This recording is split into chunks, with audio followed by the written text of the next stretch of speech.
안녕하세요. 오마이갓입니다. 어느덧 9월에 접어듭니다. 한여름을 넘기고 나니 저녁으로는 쌀쌀해집니다. 겨울이 오기 전에 실내 방통을 마치고 보일러를 들여야 할 텐데 마음이 조급해집니다. 마음 한구석에는 건축을 몽땅 맡길 걸 하는 간사한 생각이 꿈틀거립니다.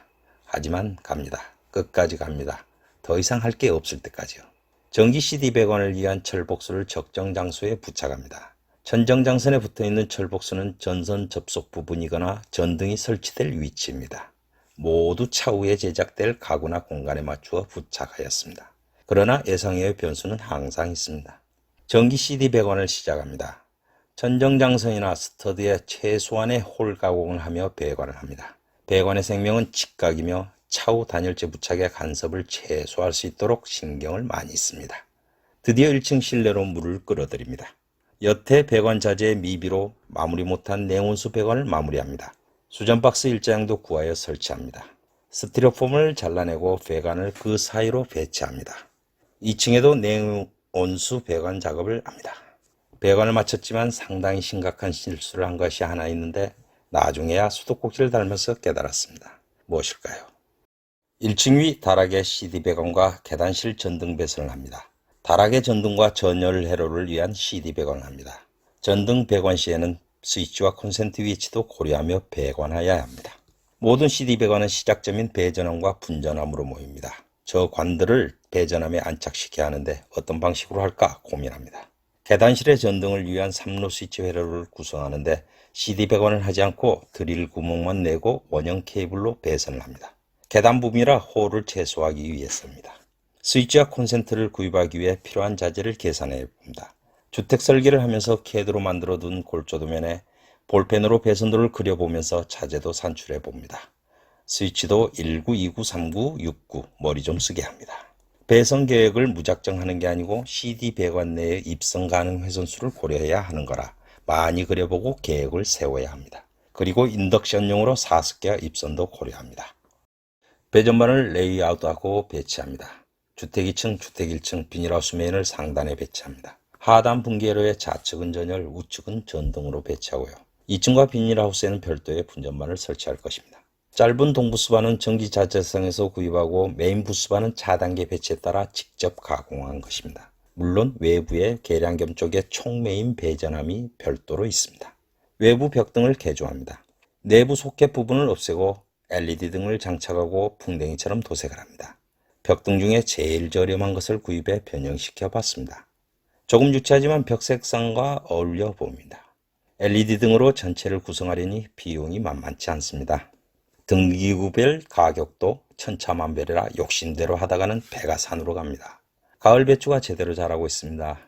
주말마다 가면서 농사 지으랴 주택 내부 시공하랴 정신없이 바쁩니다. 10월에 접어들면 겨울을 준비하여야 합니다.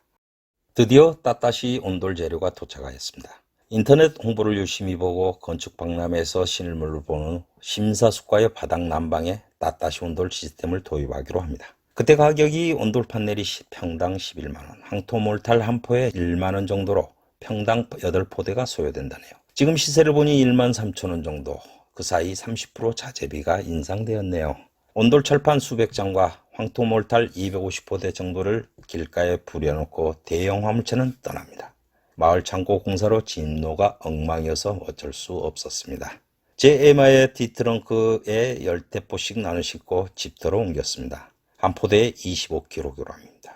도로에서 산타페 SUV를 싣고 택지로 올라와 다시 한 켠에 내려 쌓느라고 약간 고생했습니다.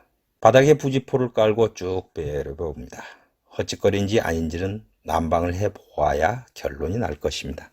부지포는 나름의 소심한 보완책이었습니다. 배전함을 벽면에 장착합니다. 배전함 상하에 홀을 뚫은 뒤 CD관을 체결합니다. 1층의 분계로는 10개 정도도 부족합니다. 실내 방통 작업을 위해 전선 정리가 시급해 급하게 처리합니다. 본격적으로 따따시 온도를 시공합니다. 우선 바닥에 부직포를 깝니다. 스티로폼 50T를 깔았지만 조금 더 보탬이 되라고 깔아봅니다. 철판의 볼록한 부분 아래에서 열을 더 보존하리라 기대해 봅니다. 1층 거실, 안방, 복도, 화장실, 다용도실까지 2층도 전부 깔아버립니다. 지그재그로 깔고서 테두리 남은 부분은 그라인더로 절단합니다. 체결은 피스못으로 합니다. 난방배관을 시공합니다. 난방용 PB관으로 따따시 철판에 고를 타고 깔아줍니다. 배관이 꺾이지 않도록 풀어주면서 바닥 철판에 새들로 고정합니다.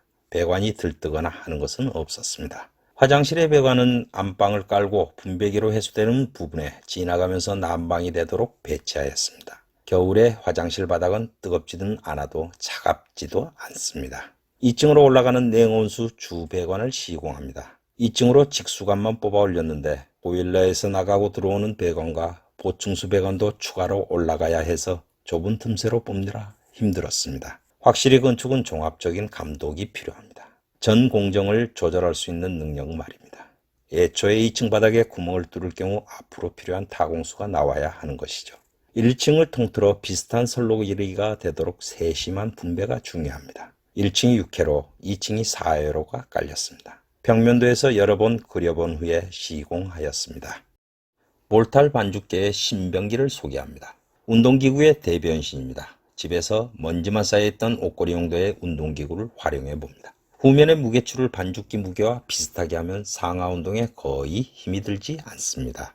반죽을 시작할 때는 반죽기 핸들을 단단히 잡고 있어야 하지만 어느 정도 선에선 그냥 한 손으로 잡고 있어도 될 정도입니다. 실내 방통 작업에 정말 1등 공신이었습니다. 2층부터 1차 방통을 시공합니다. 황토 시공은 1차와 2차로 나눠 시공하라고 합니다.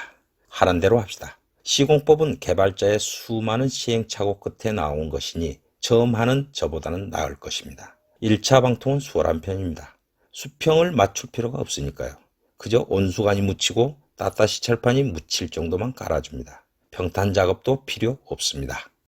비닐하우스에 텐트를 칩니다.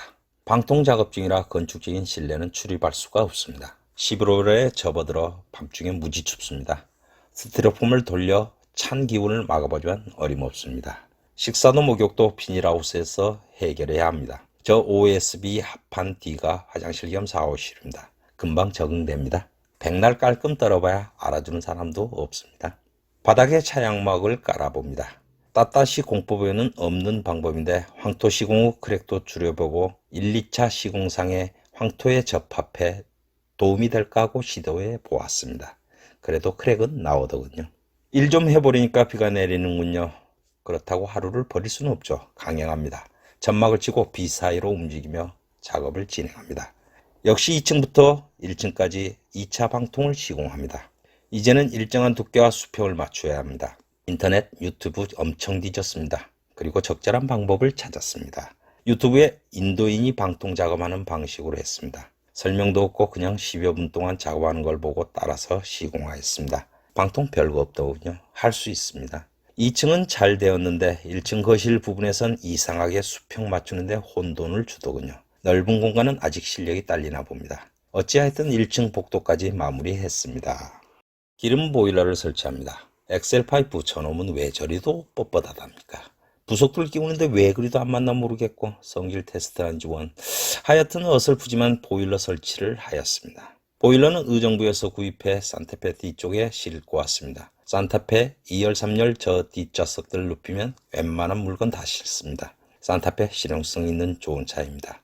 가동 못하였습니다. 조절기가 고장이 났습니다. 이번 주는 장판 깔고 히터 켜고서 자야 합니다. 바닥은 따뜻한데 코는 시렵습니다. 그래도 버팁니다. 그 다음 주 조절기를 교체하고 보일러를 가동해 봅니다. 2주나 지났는데도 아직 안 말랐는지 난방 배관이 지나가는 자국이 확연히 나타납니다. 2시간 정도 지나니 실내 습기가 자욱하고 벽면에 단열도 하지 않았지만 후끈해집니다. 창문을 열어두고 약하게 보일러를 계속 가동시키며 선풍기를 회전시킵니다. 13년 11월 27일 눈이 내렸습니다. 단열 작업 전에 미처 생각지 못해 빠진 전기 및 통신 설비를 점검하고 추가 시공합니다. 단열하고 합판 쳐버리면 노출로 시공할 수밖에 없기 때문입니다.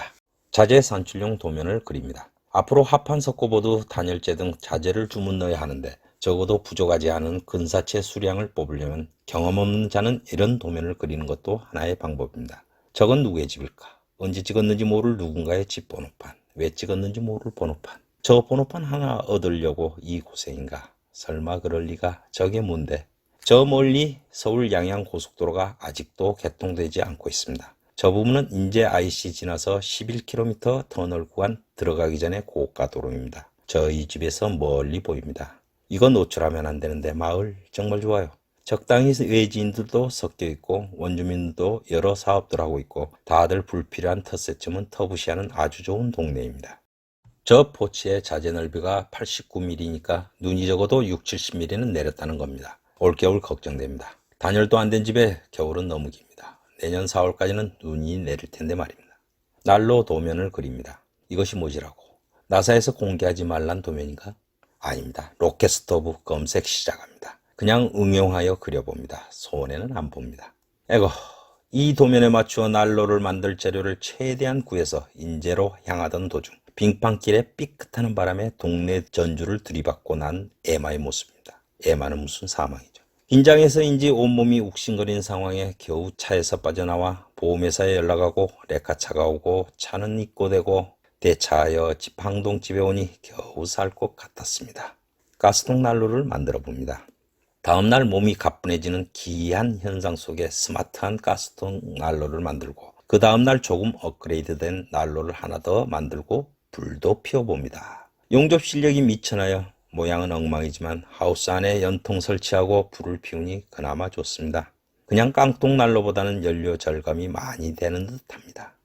스파이럴 연통을 주택 외벽에 따라 설치하였습니다. 실내가 아직 단열재나 합판 작업이 안 된 상태라 내부에서 외부로 긴 볼트를 내어 연통을 잡는 금구를 설치하였습니다. 검정 내화 스프레이로 난로를 단장시키고 하우스에서 주택으로 난로를 이동합니다. 무게가 상당해 무핸들 카트에 묶어서 중심 잡아가며 한 걸음 한 걸음 이동합니다.